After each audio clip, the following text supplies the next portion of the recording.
Michael Eddington compares Captain Sisko to Inspector Javert. Nog proves his worth again. And sometimes Dax likes it when the bad guy wins. Hey, everybody, and welcome to the Seventh Rule with Cirroc Lofton. Hello, hello. Also joining us today, Malissa Longo. Hello. Yeah. My name's Ryan T. Husk, and today we're doing a review. Oh, no yay for the no. Deep Space Nine. Thank you, Arsenio. Thank you. You know, the funniest interview I ever saw was Arsenio Hall trying to interview the Olsen twins back in the day, and they were just so quiet, and he tried everything to get them to talk. He even got like a ball and tried to throw the ball back. It was painful, poor guy.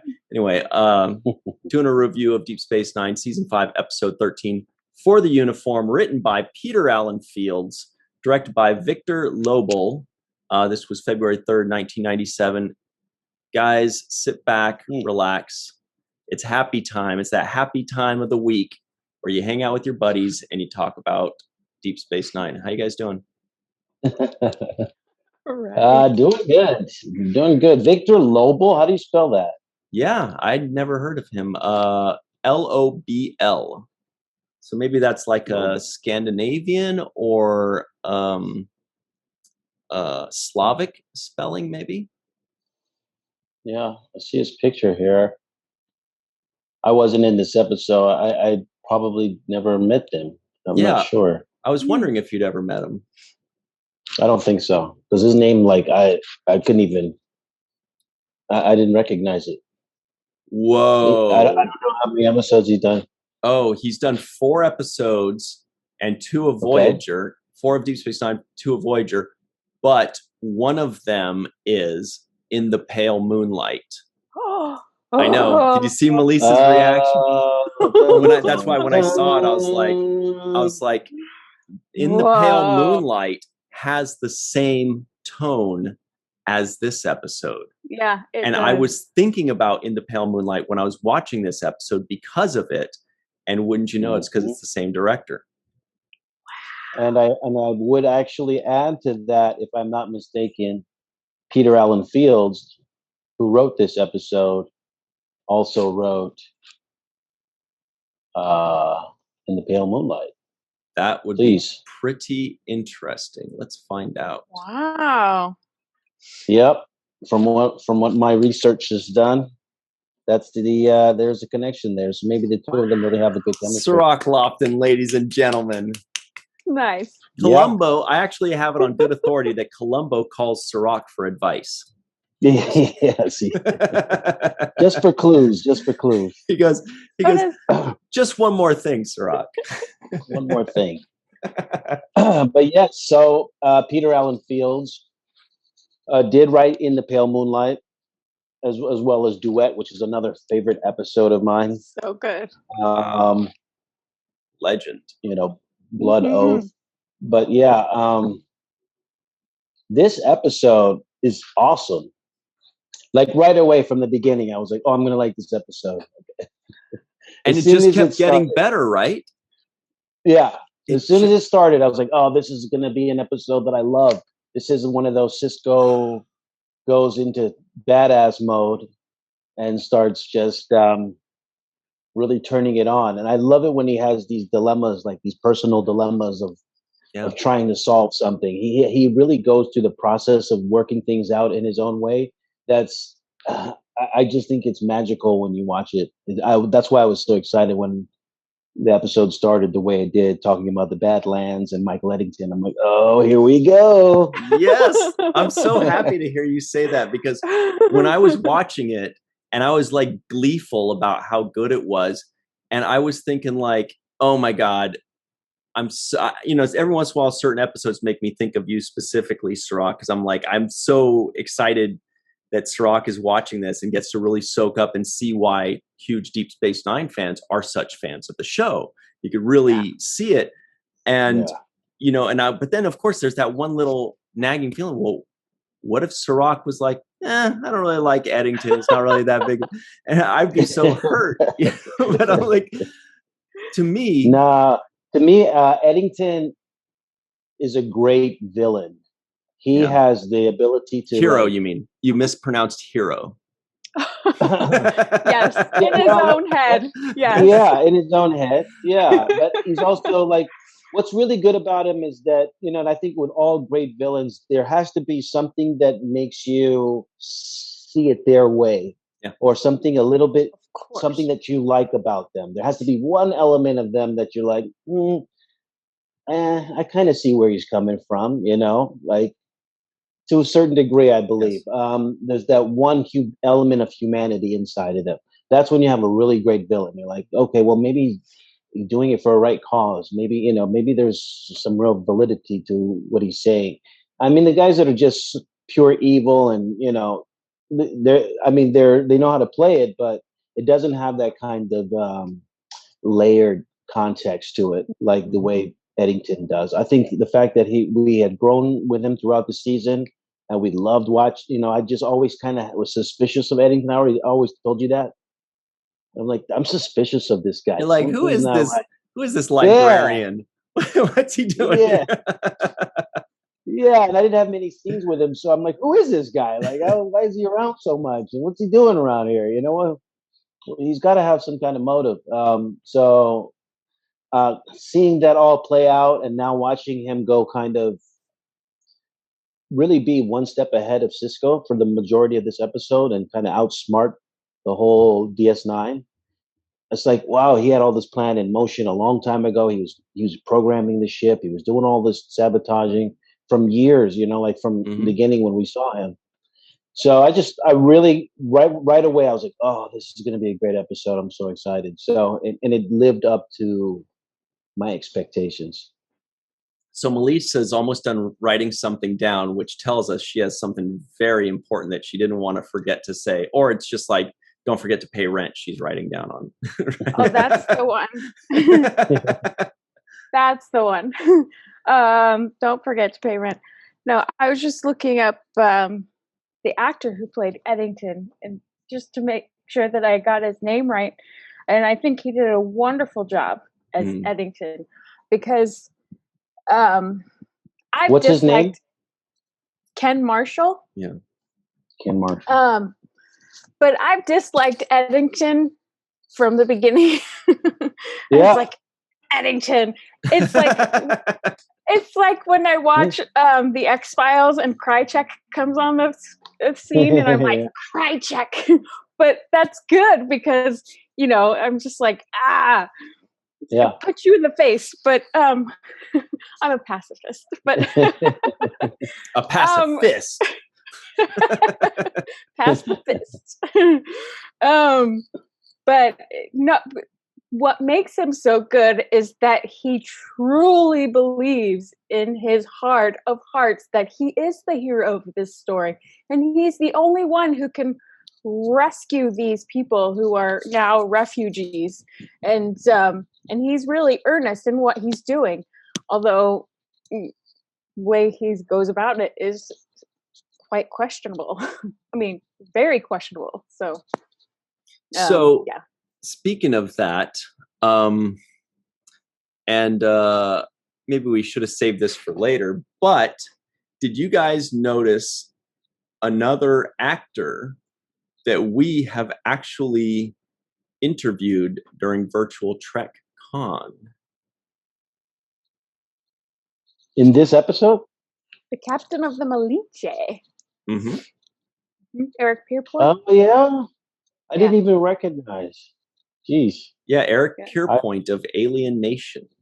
Yeah. I didn't even pay attention to that. That's the funny thing. I didn't. And I was either, like, this guy looks so familiar. This guy looks so familiar. That's the funny thing. I was thinking that to myself. Where do I know this man from? But then I was thinking maybe it's like another star. He played, a captain in another episode, and I just didn't think about Eric Pierpoint. Yeah. See, I think I might have missed it, but I was prompted ahead of time by shout out to Marie Segal for mentioning this before I watched the episode. Otherwise, I may have missed it too, but she definitely told me ahead of time. Thank goodness. I did not. Yeah. You caught it right away, Melissa? Oh, yeah. Yeah. I've seen it for other stuff, so I'm like, oh, I like that guy. Yeah. And he did a fantastic job as well. I think, especially the scene where he was talking to Sisko about how he got played, and he was calling him foolish. He's like, I didn't mean to say foolish. I didn't mean to say foolish. And he was really trying to be careful with his words, right? Yeah. It's like one of those moments where you're like, let me watch what I say, but there's no really nice way to say it, right? You just got to say it. And Sisko asked for it. He's like, why have I been, taken off the case? And you're like, well, it's like the messenger who has to deliver a difficult message. And I thought he did it fabulously. Right. I thought he played that little moment with the tension was perfect.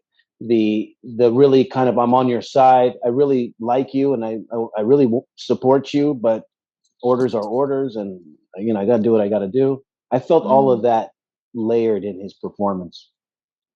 Right. And it was cool seeing him. Obviously, when we saw him in Alien Nation, he had a big alien head, which makes him kind of unrecognizable in this episode. But really, I mean, the first time we've spoken with him was a few months ago, which was 24 years after this. So, I don't know, Melissa, good job. Good job catching. Very good job. Yeah. Yeah. Yeah. Well, and then I also noticed that because you know how they do the guest stars and there's only 3 in this episode. Wait. We give you all these compliments. What you're saying is you just saw it written at the bottom there when we missed that? No. I knew it as soon as I saw it, but I also read the names beforehand and I was like, oh, I know that name. Mm-hmm. But then, I'm like, I've seen him in other stuff. And I'm like, oh, I like that guy. Yeah, he was great. That was the excitement I felt when I saw Aron's name. I was like, oh, and Aron's in this episode? I was like, yeah.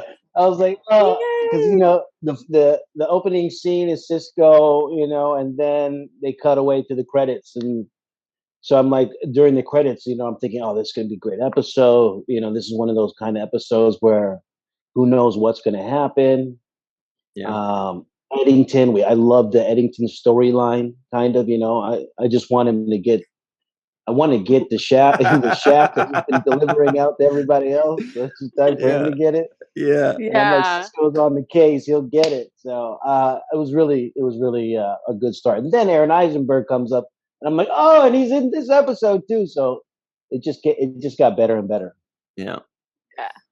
Yeah, this is to me personally, I feel like this is one of these examples of Deep Space Nine's flavor. Like what sets Deep Space Nine apart from the other series is these kind of gray area episodes. I mean, all Star Trek series have these gray area episodes where they kind of do something that's maybe slightly immoral in certain ways, or they kind of do the not fully good guy and bad guy. Picard did it a couple times, although less often. Janeway did it in the Tuvix debacle. Archer did it in Enterprise when they stranded a ship during the 3rd season Xindi stuff. So they do it, but nobody does it the way Deep Space Nine does it. And nobody does it the way Captain Sisko does it. And Michael Eddington, too. Like, so for me, this is like a quintessential Deep Space Nine episode to really give you a feeling as to what sets it apart from the other series. That's how I've felt about it. Yeah, and this is one of those episodes where I actually have 2 pages of notes because it just couldn't fit it on one. There was so much to really take notice of. And I guess first of all, I want to just give a shout out to the special effects people. The visual effects were also really good in this episode. There were shots of them flying through the plasma field. I thought it was believable to me. Yeah. There were shots of the Defiant that I really liked, of the undercarriage. Yeah. And just kind of gave me like, a little excitement to see the Defiant kind of swerving around DS9 and making loops. So the special effects guys hit it out of the park, in my opinion. I loved it. Also like the music. I thought the music in this one there were moments in there that I felt like Sisko says good hunting. And the music kind of gets ominous at the right place, and right when he's punching the bag, right after that, he's going. It's just like there were moments where I felt like the directing and the camera angles, the music, special effects, it all came together with a really good storyline and excellent dialogue as well. Along those lines, real quick, let us give a shout out to Dan Curry, the visual effects producer. I finally got to meet him a couple days back. What a fun, excited, passionate, interesting man. He's got so much to say, so many stories to share. He's got like this infinite like joie de vivre, he's like, oh, what a cool guy. And so I'm glad you mentioned that, because that made me like scroll down and look, and I was like, oh, what do you know? Shout out to our buddy. So shout out to Mr. Dan Curry there. Did you guys, I thought that kind of reminds me of, and I know we're bouncing around, but did you guys notice that like minute and a half of ship porn that we got, where they're like aft thrusters on this? Yeah, I wrote it all down. The ship nerds were like, oh, rewind, play it again. I'm not even a ship nerd, but I played it back because nice. I don't know. There was that actually showed me like because you need that communication when you're on a ship. Oh yeah. You need that like kind of everybody's talking to each other and everybody's kind of working together for the same goal. I like that idea, so I thought it worked really well. Everybody was mixed in with their lines, so Nog would have a line, Sisko would have a line, Dax would have a line, then Kira, and they kind of went back and forth. It was like a dance.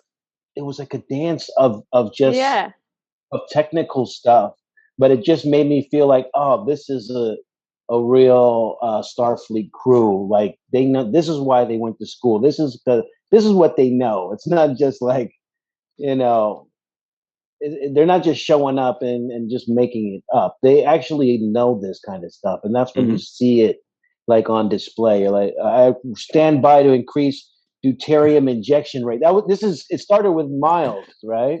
Configure driver coils for impulse speed. Set EPS taps at level 3. Sisko says seal the airlock and release docking clamps.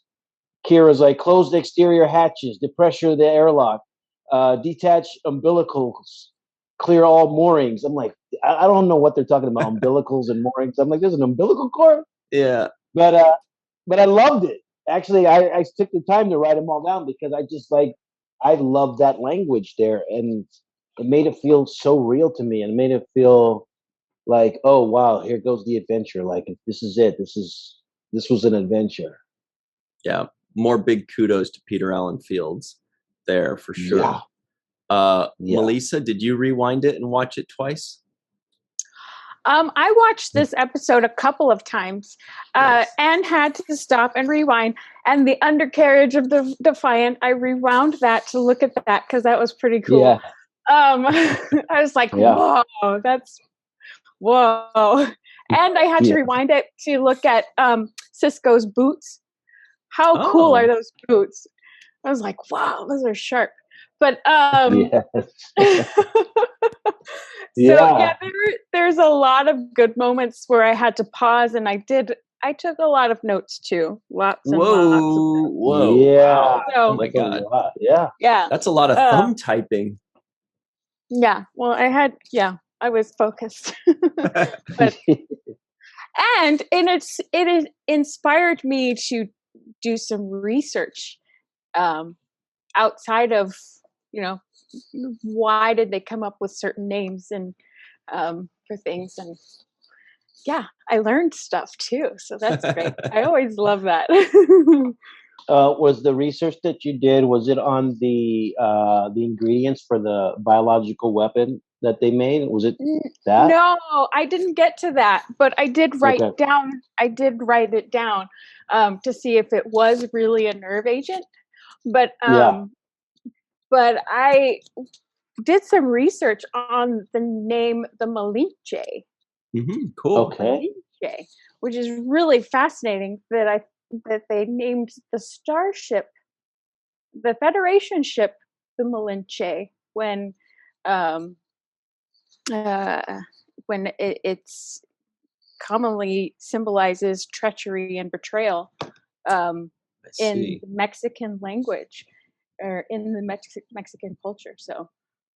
So in Mexican culture, because this is the first I've heard of it, is it a reference to a story about betrayal, or is it a character that betrayed someone? What is it exactly? It's about a woman who was born of noble blood, and her father died, and her mother remarries, and they have a child together. But they want the child of this new marriage to be the sole heir to the, whatever they have, their wealth. So the mother sells the daughter into slavery, and she becomes a concubine for the Spanish. And she eventually becomes a translator for Spain and mistress to Cortez, and is essentially responsible for the Spaniards taking over the Aztecs, conquering the Aztecs.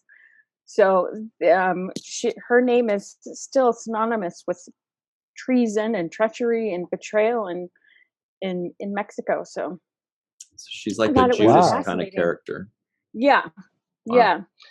So it's the pinche malinche. Hey, A plus. How do you say A plus in Espanol? That was very good. Well, that sucks. I'm not gonna be able to beat that for the rest of the day. No, that's crazy. I'm glad to know that extra bit of knowledge, because I think that's interesting, and that they would pick that name. You wonder where Peter Allen Fields or whoever it was that came up with the idea to do that. Why did he use that? And that's where, God rest his soul, that it would be nice to ask him these kinds of questions. Yeah. I was curious, and I was like, oh, well, it could also be named after a tree, but I probably figured not. Well, let's hear about this tree. Let's not jump to conclusions. It could be the tree. It could be the tree. It could be the tree version. Bradley, it's a beautiful tree with the hairless pods of fruit. Okay, getting somewhere. Which also have abortive properties, I guess. What properties? Abortive properties. So if you want an abortion, then you take the fruit. Something like that. Yeah, so 50-50. All right. Okay. Yeah. 50-50. But I figured treachery and treason and all of that goes hand in hand with Michael Eddington, so that's probably right. Yeah. The other thing that I thought was interesting is this is the first episode, Ryan, you can tell us if we're wrong, that this hollow communicator is used. Yes. Mm-hmm. Brand new. That's when it was introduced. And the Discovery was like, we'll take that. Thank you very much. Everything else, nah, but we want that. We want that bit of technology right there. Okay. Yeah. So I thought it was crazy to have the hollow communicator for some reason, for only one reason. And the only reason was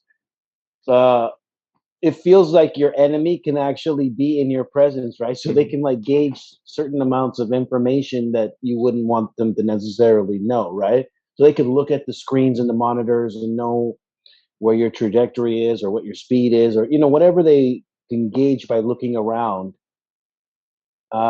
It's kind of puts you at a disadvantage to have them on the bridge at that very central location. It's like being in the war room or something, and being able to look around and see because it seemed like he'd be able to look around. I think they were kind of implying that he can actually see. He's not just seeing Sisko. But didn't he hack into it? Yeah, and then it makes you wonder, if O'Brien just set that up on the Defiant, how does Eddington have that same technology to be able to? Well, that's maybe O'Brien had been working on it for a while and confided in Eddington in how it was going, but Eddington, being the sneaky guy that he is, and then suddenly Eddington became a master engineer and did it himself. So we're going to take a quick break. And we'll talk about this a little bit more because this is lots of fun. And we'll be right back on the 7th Rule.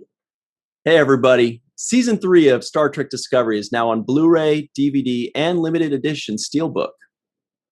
The must-have collection features all 13 episodes and also includes over 2 hours of special features, including deleted scenes, behind-the-scenes featurettes, cast interviews, and a gag reel.